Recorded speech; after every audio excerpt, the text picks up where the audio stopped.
వర్మ గారు ఈయన వెంకటరెడ్డి గారు ఏదో దీక్షలో ఉన్నట్టున్నారు. అందుకనే పర్సనల్ గా సో వస్తున్నాను, వేరే ఆయనకి మరి లేకపోయినా కానీ మాకు సంస్కారం ఉండాలి కదా రోజా గారి మాటలు వినిపించడానికి, వినిపించమంటారా అంటే వినిపించండి బాగుంటాయి అంటున్నాడు. మరి ఆయనకి ఎందుకులే దీక్షలో ఉన్నాడు కదా, మాకైతే ఆ మాటలు అవన్నీ కూడా ఈ ప్లే చేయాలంటే డిబేట్ లో సంస్కారం ఉండాలా. ఇక ఆ తర్వాత పదే పదే చంద్రబాబు నాయుడు గారి బెయిల్ అలా తెచ్చుకున్నాడు ఇలా తెచ్చుకున్నాడు అని వ్యక్తిగతంగా ఆయనకు ఉన్నటువంటి కొన్ని దీర్ఘకాలిక సమస్యల గురించి వెంకటరెడ్డి గారు చెప్తా ఉంటాడు. నాకు కూడా సార్ చాలా మంది వారి పార్టీలో ఉన్నవారే కొంతమంది వారి ఇళ్లలో ఉన్నటువంటి వ్యక్తిగత సమస్యల గురించి చెప్తా ఉంటారు. ఇది అడగండి ఈసారి అని చెప్తా ఉంటారు. నేను మాత్రం పర్సనల్ గా చెప్తా ఉన్నా, నాకు అట్లాంటి వ్యక్తిగత సమస్యలు ఒంట్లో ఉన్నటువంటి రోగాలు వాటి గురించి నేను ఎక్కడా కూడా మాట్లాడను, మా పార్టీ కూడా ఎక్కడా కూడా మాట్లాడదు. అంతేగాని చంద్రబాబు నాయుడు గారికి ఉన్నటువంటి వ్యక్తిగత సమస్యలు ఏదైతే ఈ దీర్ఘకాలిక సమస్యలు ఉన్నాయో వాటి గురించి మాట్లాడితే మన ఇళ్లలో ఉన్నటువంటి అన్ని రోగాల గురించి కూడా మాట్లాడాల్సి వస్తుంది. అది మా సంస్కారం కాదు. మమ్మల్ని అంత నీచానికి మీరు దిగజార్చొద్దు దయచేసి. మరొకటి, ఎవరు తప్పను సార్, ఎవరికైనా హెల్త్ ఇష్యూస్ ఉంటాయి, దాన్ని నేను ఎవరు కాదంటా. ప్రాబ్లమ్స్ రావచ్చు, 10 ఏళ్ళు పోయినాక నాకు రావచ్చు, కానీ బెయిల్ దేని మీద వచ్చిందనే దాన్నే క్వశ్చన్ చేశారు. సచ్చిలుడని బెయిల్ ఇవ్వలేదు, సచ్చిలుడని బెయిల్ ఇవ్వలేదు. ఆరోగ్య సమస్యలు, ఆయన కంటి ఆపరేషన్ చేయించుకోవాలి, ఒక కన్ను పోయిద్ది, ఆల్రెడీ ఒకటి కనపట్టలేదు అని మీరు అన్న దీర్ఘకాలిక వ్యాధుల గురించి బెయిల్ వచ్చిందంటున్నా. ఆయనకు ఆరోగ్య సమస్యలు ఉన్నాయి కాబట్టి ప్రస్తావించి బెయిల్ తెచ్చుకున్నారు. అది చెప్పండి, కేసుకు సంబంధించి బెయిల్ ఎలా వచ్చిందని చెప్పండి. స్కిల్ డెవలప్మెంట్ నేను అడిగేది బెయిల్ దేని మీద వచ్చింది క్వశ్చన్. అక్కడ సమస్యలు లేవని ఎవరికైనా ఉంటాయి, ఆరోగ్య సమస్యలు వర్మ గారికి వస్తాయి, మీకు వస్తాయి, పవన్ కళ్యాణ్కి వస్తాయి, అందరికి వస్తాయి. బెయిల్ దేని మీద వచ్చిందని అడిగా. బాలేదేమో వచ్చి ఉంటది సార్, మనం కేసులు ఉన్నాయి, ఎలా తెచ్చుకుంటున్నాయి, కేసులు ఉన్నాయి, ఇన్ని కేసులు ఉన్నాయి, ఇన్ని ఉన్నాయి చెప్పినప్పుడు మనం ఆ కేసుల గురించి మాట్లాడినప్పుడు ఇది వచ్చింది. ఏ సమస్య లేనట్టు, వీళ్ళకి ఏ రోగం లేనట్టు వీళ్ళు చంద్రబాబు ఒకటి మీరు చెప్పేది ఒకటైతే ఎట్లా, ఆయనకు ఉన్నటువంటి సమస్యల వల్ల అనేది క్వశ్చన్. ఆయనకున్నటువంటి సమస్య వల్ల డెవలప్మెంట్ లో చంద్రబాబు నాయుడు గారు చాలా సచ్చీలుడు, అర్జెంట్ గా వదిలేయండి, ఆయన అరెస్ట్ చేయడమే తప్పు అని బెయిల్ ఇబ్బంది అయ్యి బెయిల్ బెయిల్ దేని మీద వచ్చిందనే దాన్ని నేను చెప్తున్నా క్లియర్ గా. నీకు వచ్చింది నొప్పేంటి? నీ ఇంట్లో ఎవరికి సమస్యలు లేవా? నేను ఒక మాట చెప్తా, నేను బెయిల్ మీరు అన్నారు కదా, మీరు కేసులు అనే అంశం ఎత్తినప్పుడు ఖచ్చితంగా వస్తుంది.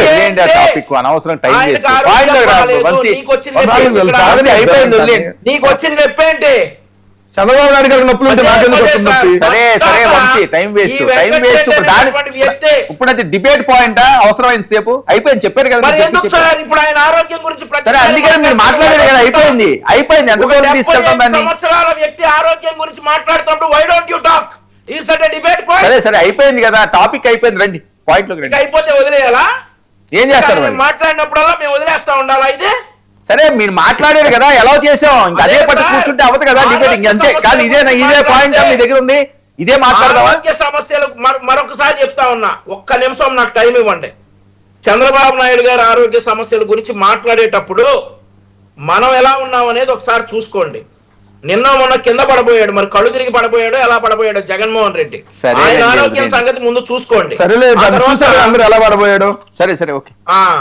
అదే మీరు కేసులు అంటే ఖచ్చితంగా మీ కేసులు బెయిల్ దగ్గరికి వెళ్తా. అవన్నీ చూసుకోండి. జగన్ గారి మీద కేసుల గురించి ఎత్తితే మీ కేసులు మీ బెయిల్ గురించి ఎత్తుతా. సో వర్మ గారు చంద్రబాబు నాయుడు గారి ఆరోగ్య సమస్యల గురించి ప్రస్తావిస్తే, ఆయన వ్యక్తిగత ఆరోగ్య సమస్యల గురించి ప్రస్తావిస్తే మేము చాలా దూరం వెళ్తామని మరొకసారి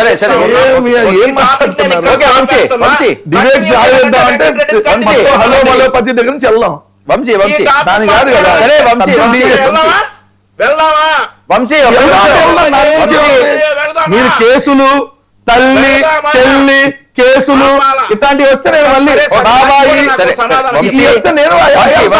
వంశీ ఏంటి స్థానిక ఎన్నికలు ఏంటి, ఎలా ఉండిపోతున్నాయి?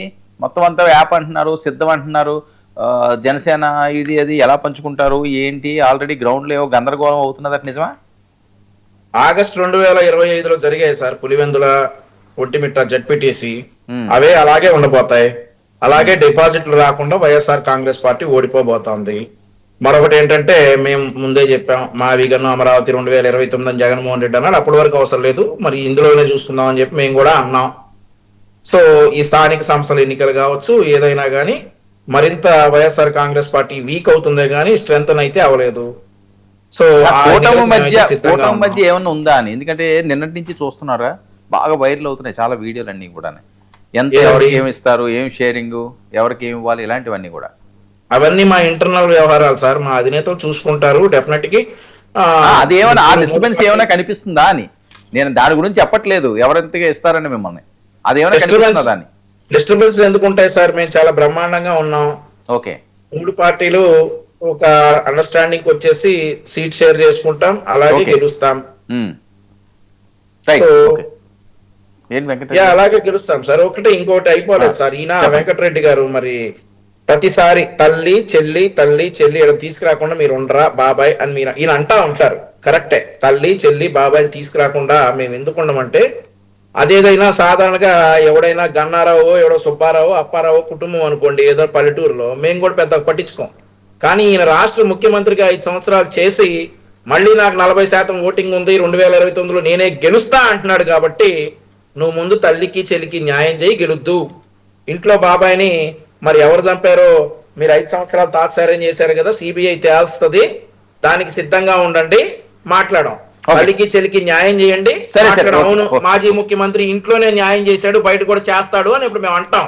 అంతేగాని ఆయన ఇంట్లో వాళ్ళకి న్యాయం చేయనంత సేపు మేము అంటానే ఉంటాం. ఆయన ఏమన్నా సాధారణమైన మామూలు చిన్న చితక కుటుంబం ఆయన ఏమన్నా, వాళ్ళ నాన్నగారు ముఖ్యమంత్రి, ఈయన ముఖ్యమంత్రి.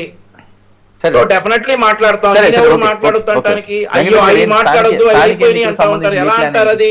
సరే సరే ఒక్క నిమిషం, ఓ పని చేయండి, ఎలక్షన్ మేనిఫెస్టోలో పెట్టి తల్లి చెల్లి దీని బాబాయి వీటి మీద ఎలక్షన్ కి వెళ్తామని ఎలక్షన్ మేనిఫెస్టో పెట్టండి. మేము మావిగా అన్నాం కదా ఎలక్షన్ మేనిఫెస్టో, మీరు తల్లి చెల్లి బాబాయ్ అని పైన 3 హెడ్డింగ్లు పెట్టి, లెఫ్ట్ లో తల్లి మధ్యలో చెల్లి యువతల బాబాయ్ అని 3 హెడ్డింగ్లు పెట్టేసి పైన ఇదే మా ఎన్నికల ప్రజా మేనిఫెస్టో అని పెట్టి వెళ్ళండి. ఎవరొద్దన్నాడు? నేను సలహా ఇస్తున్నా మీకు. మీకు లేచిన పదాలు వాడకపోతే డిబేట్లు అంతా మీకు ఇదే కదా కావాల్సింది. అయ్యా అమ్మఒడి ఏదంటే తల్లి, ఆడబిడ్డ ఏదంటే చెల్లి, అయ్యా నిరుద్యోగులు ఏదంటే బాబాయ్. ఇదే క్వశ్చన్, నిరుద్యోగులు ఏదంటే బాబాయ్. బాబాయ్ ఎవరు చెప్పండి, సిబిఐ చెప్పింది. సిబిఐ తేల్చమని చెప్పండి, సమాధానం చెప్పండి. ఇందా మీ స్థానిక సంస్థల ఎన్నికలు అంటే ఆయన దాన్ని దాటేసి మాలో ఏదో లోకలోకలు ఉంటాయి, మాలో మేము ఏదో కొట్టుకుంటాం, లేదంటే గిల్లుకుంటాం, లేదంటే జనసేనలు మేము కొట్టుకుంటాం, మీకెందుకు, మీకు వచ్చిన నొప్పి పవన్ కళ్యాణ్కి లేని నొప్పి జనసేనలు మేము కొడతా ఉంటే మీకెందుకు నొప్పి అంటే నాకేం నొప్పి లేదు, నేను అడగను దాన్ని. అలాగే వదిలేయండి. 2 క్లియర్ గా ఆయన ఏం చెప్పాడు, పులివెందుల ఒంటిమిట్టలో ఎలా గెలిచామో రేపు పొద్దున స్థానిక సంస్థల ఎన్నికలు అలానే గెలవబోతున్నాం అన్నారు కదా. పులివెందుల్లో వైఎస్ఆర్సీపీ జడ్పీటీసీ అభ్యర్థిని కూడా ఓటు వేయకుండా ఇంట్లోనే బంధించారు. అంటే రేపు వాళ్ళు దౌర్జన్యాలు చేస్తాం, విజ్ఞప్తులు చేసి గెలుస్తాం, ఎందుకంటే మేము చేతగాని వాళ్ళం, లేదంటే 2 సంవత్సరాలు మా పరిపాలన చూసి మేము ఓటు అడగం, ఏదైతే దౌర్జన్యాలు చేసి గెలుస్తాం. మన పులివెందుల ఒంటిమెట్లో గెలిచినట్టుగా డిఎస్పీని ఎస్పీని అక్కడ అడ్డం పెట్టుకొని కోయ ప్రవీణ్ లాంటి అడ్డం పెట్టుకొని గెలిచాం కదా, అలానే గెలుస్తామని చెప్పకనే చెబుతున్నారు కదా. మీరు అదే ఎజెండాతో వెళ్ళండి, ప్రజలు ఏదో చూద్దాం, దాన్ని తొందర ఏం లేదు. ఒకటి నేను క్లియర్ గా అడుగుతున్నాను, మీలో మీకు ఒకరికొకరు ఉంటే వాళ్ళు సర్దుకుంటే సర్దుకోండి, మాకు వచ్చే నష్టమేం లేదు.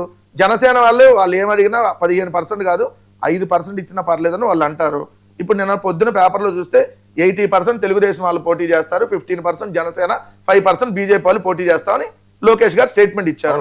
ఒక్క నిమిషం కీర్తన గారు మీరే మాట్లాడారు ఏంటి కీర్తన గారు, కరెక్టా ఇది 15/5/80?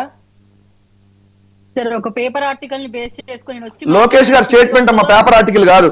పొద్దున మీరు పేపర్లు చదవాలి. ఒక విషయం ఆలోచించండి అమ్మా, TDP working president Nara Lokesh TDP వాళ్ళతో సమావేశమై కోఆర్డినేటర్లతో ఎన్నికల్లో 3 పార్టీలకు 80:15:5 నిష్పత్తిలో సీట్లు ఇస్తున్నాము ఇదే అని చెప్పి త్వరలో జిల్లా మండల పరిషత్ ఎన్నికలు జరగబోతా ఉన్నాయని ఇచ్చిన స్టేట్మెంట్. ఆంధ్రజ్యోతి రాధాకృష్ణ రాస్తే ఆయన అడగండి. లోకేష్ స్టేట్మెంట్ ఇచ్చాడు, పర్లేదండి 15 కాదు మాకు 5 వచ్చినా పర్లేదు, 1 6 ఇవ్వకపోయినా పర్లేదు, అసలు ఏమి ఇవ్వకపోయినా పర్లేదు అంటే అది మీ విజ్ఞతకు వచ్చేస్తామమ్మా. మాకు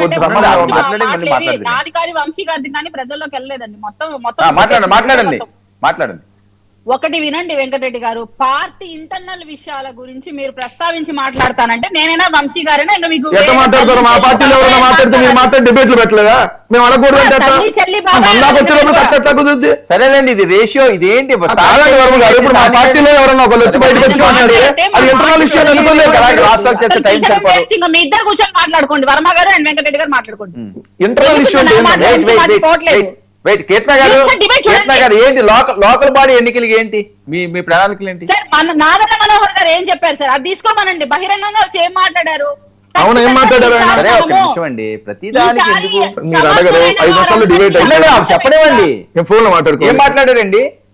సమర్థులైన వాళ్ళందరికీ అవకాశం ఇస్తాము, మన బలాబలాలు చూసుకొని నిలబడదాము, మన బలాన్ని పెంచుకుందాము. నేను అదే అంటున్నాను, మీ బలబలాలు అంటే ఏంటి?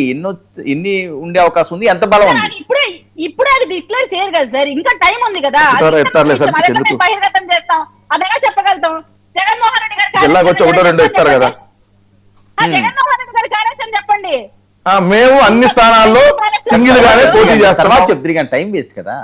అయిపోయి మీరే కదా మాట్లాడతారు. చెప్పండి ఫస్ట్ వచ్చి ఆయన ఏం చెప్పాలనుకుంటున్నాడు? బెంగళూరు ప్యాలెస్ లో కూర్చో ఉన్నాడు కదా, ఆయన ఏమనుకుంటున్నాడు? నేను చెప్పండి. రాసుకోండి. బెంగళూరు ప్యాలెస్ లో ఉండేవాడి గురించి మాదాపూర్ ప్యాలెస్ లో లేవా?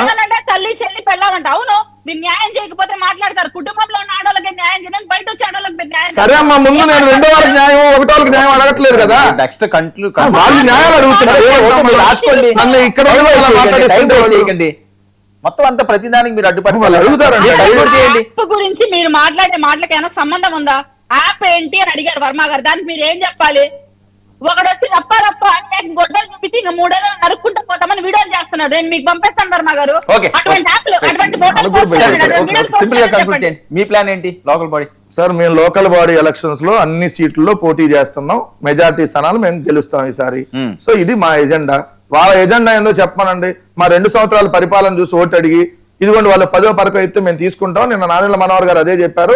నాయకత్వం రాష్ట్రం మొత్తం లేదు కదా, అక్కడక్కడే ఉంది కదా, బలంగా ఉన్న చోట తీసుకుంటాం. ఈస్ట్ వెస్ట్ లో 10-20 సీట్లు తెలుగుదేశం వాళ్ళు ఇలా ఇస్రేస్తే అలా తీసుకుంటాం అంటే తీసుకోండి, ఎవరు వద్దన్నారు? ఇప్పుడు లోకేష్ ఆల్రెడీ రేషియో డిసైడ్ చేశాడు. మీరు లోకేష్ గారు రేషియో డిసైడ్ చేసినాక మీరేంది, ఇక మీరేం లేదనే కదా అక్కడ. ఇదేం చంద్రబాబు నాయుడు గారు పవన్ కళ్యాణ్ కూర్చొని బీజేపీ వాళ్ళు కూర్చొని డిసైడ్ చేయాలి. లోకేష్ డైరెక్ట్ గా డిసైడ్ చేసి ఇచ్చాడు.